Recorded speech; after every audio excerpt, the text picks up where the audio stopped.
सदर सीट से चुनाव हारने के बाद पहली बार मीडिया से मुखातिब हुए आजमगढ़ के पूर्व सांसद दिनेश लाल यादव निरहुआ ने कहा कि वह चुनाव हारने के बाद लखनऊ गए थे, सीएम योगी आदित्यनाथ से मिले और उन्होंने कहा कि आपने चुनाव बहुत अच्छा लड़ा और आपको आजमगढ़ छोड़ना नहीं चाहिए। आगे उन्होंने इसकी वजह बताते हुए कहा कि केंद्र और प्रदेश में दोनों जगह हमारी सरकार है, जिससे आजमगढ़ में कोई भी विकास कार्य रुकेगा नहीं। आगे उन्होंने कहा कि 3,47,000 लोगों ने मुझे आशीर्वाद दिया, उस आशीर्वाद के दम पर मैं आजमगढ़ में डट के खड़ा रहूंगा और 5 साल बाद फिर से चुनाव होगा तो फिर हम लोग यहाँ से सांसद धर्मेंद्र यादव से सवाल पूछेंगे। हमने जो 2 साल में आजमगढ़ के लिए किया वह जनता के सामने है, लेकिन आपने 5 साल में कितना काम किया वह बताइए।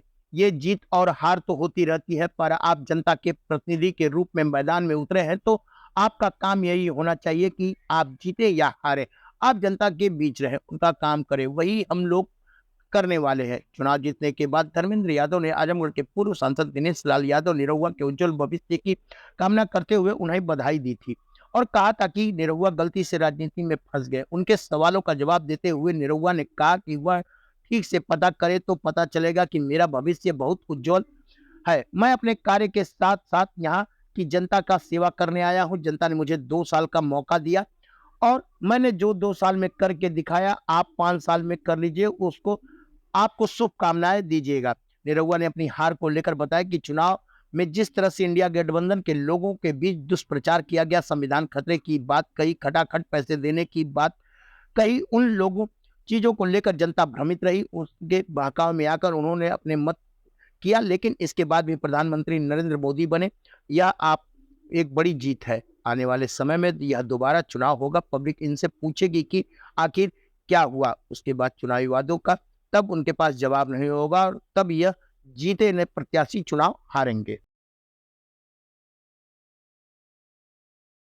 बहुत अच्छी मुलाकात रही और महाराज जी ने बहुत आशीर्वाद दिया और उन्होंने कहा कि बहुत अच्छा आप लड़े चुनाव, बस आपको आजमगढ़ छोड़ना नहीं है। और ये बात पहले भी मैं कहता था कि मैं जीतूं या हारूं, आजमगढ़ की जिम्मेदारी अगर मुझे दे दी है पार्टी ने एक कार्यकर्ता के रूप में तो मैं छोड़ने वाला नहीं हूं। मैं यहाँ रह के और जो भी विकास कार्य है उसको आगे बढ़ाएंगे, क्योंकि देखिए केंद्र में भी हमारी सरकार बन गई और प्रदेश में हमारी सरकार है ही, तो आप देखेंगे कि आजमगढ़ का कोई कार्य रुकेगा नहीं। ये महाराज जी ने भी हमें कहा कि आप वहाँ रहिए, रह के अपना भी काम करिए, वहाँ अपनी शूटिंग करिए, अपनी फिल्में बनाइए, लेकिन आजमगढ़ का कोई काम न रुके इसकी भी चिंता आप ही को करनी है। क्योंकि भले जीत गए हैं धर्मेंद्र जी, पर आजमगढ़ के काम करने वाले सांसद आप ही हैं, तो यहाँ जो काम होगा वो तो हम ही करने वाले हैं। तो इसलिए आजमगढ़ को भी चिंता करने की आवश्यकता नहीं है। 3,47,000 लोगों ने मुझे आशीर्वाद दिया और उस आशीर्वाद के दम पे मैं यहाँ खड़ा हूँ। मैं यहीं रहूँगा और यहाँ रह के, और 5 साल बाद जब फिर से चुनाव होगा तो हम लोग पूछेंगे सवाल कि भाई हमने 2 साल में आजमगढ़ में जो जो किया था वो जनता के सामने है। जनता भी पूछेगी कि 2 साल में हम लोगों ने नई रेलवे लाइन पास करवा लिया, हमने महायोजना पास करवा लिया, हम लोगों ने यहाँ सारी सड़कें बना दी, हम लोगों ने यहाँ विश्वविद्यालय बनवा दिया, हम लोगों ने यहाँ अटल आवासीय विद्यालय बनवा दिया, हमने 2 साल में यहाँ संगीत विद्यालय बनवा दिया, हमने आजमगढ़ में रिंग रोड पास कराया है। अभी जा रहा हूँ और गडकरी जी से मिलके और उसको भी तेज़ी से आगे बढ़ाऊँगा, उसको भी अभी तुरंत कराना है मुझे। तो ये सारा काम, और मैं कोशिश ये भी करूँगा कि उनको ले आऊँ आजमगढ़, ताकि आजमगढ़ के जो और भी जो बड़े बड़े कार्य हैं उनको भी हम लोग करवाएँ। तो ये जीत और हार ये तो होती रहती है, पर जब आप जनता के प्रतिनिधि के रूप में उतरे हैं, आप चुनाव लड़े हैं, तो आपका काम यही होना चाहिए कि आप जीते या हारे जनता के बीच में रहें, उनका काम करें, और वही हम लोग करने वाले हैं और यही हम लोगों को सिखाया भी गया है और यही भारतीय जनता पार्टी का हर कार्यकर्ता करता है, चाहे वो जीते या हारे, वो जनता के बीच रह के जनता का काम करता है और वही हम लोग कर रहे हैं।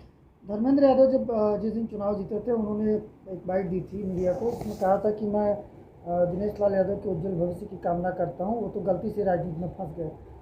आज इत्तेफाक से आप सामने बैठे हैं, तो अब उनको क्या मैसेज आप अपनी तरफ से देना चाहेंगे? मैं उनको यही कहना चाहूँगा, धर्मेंद्र यादव जी को, माननीय सांसद जी को, कि वो ठीक से पता करेंगे तो उनको पता चलेगा कि मेरा भविष्य बहुत उज्जवल है ऑलरेडी, और मैं अपने कार्य के साथ साथ यहाँ जनता की सेवा करने के लिए आया हूँ। जनता ने मुझे मौका दिया था और मैंने 2 साल में जो करके दिखाया है, आप 5 साल में कर लीजिए, फिर हमको शुभकामना दीजिएगा, फिर 5 साल बाद मिलते हैं आपसे यहीं आजमगढ़ में।